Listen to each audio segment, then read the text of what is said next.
ইআদাতুল মারিজ, কোনো ব্যক্তি যদি অসুস্থ হয়ে যায় তার অসুস্থ ব্যক্তিকে দেখতে যাওয়া, সেবা শুশ্রূষা করা। আমরা দেখতে যাই না, কেউ অসুস্থ হয়ে গেলে তার কোনোদিন দেখতে যাই নাই, অথচ নবীজি সাল্লাল্লাহু আলাইহি ওয়াসাল্লাম বলেন কেউ যদি অসুস্থ হয়ে যায় আপনি যখন তাকে দেখতে যাবেন, যতক্ষণ আপনি তাকে যাওয়ার জন্য দেখার জন্য যাচ্ছেন ততক্ষণ আপনি আল্লাহর রহমতের মধ্যে সাঁতার কাটতেছেন। সুবহানাল্লাহ। যখন আপনি রোগীটাকে দেখলেন তো আপনি যেন আল্লাহর রহমতের মধ্যে ডুব মেরেছেন। সুবহানাল্লাহ। বুখারী শরীফের হাদিস। আমরা দেখতে যাই না।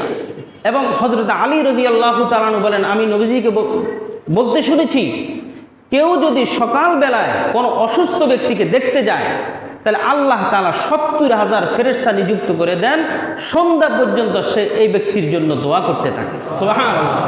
এবং সন্ধ্যাবেলায় যদি কেউ কোনো অসুস্থ ব্যক্তিকে দেখতে যায় তাহলে ৭০,০০০ ফেরেশতা সকাল পর্যন্ত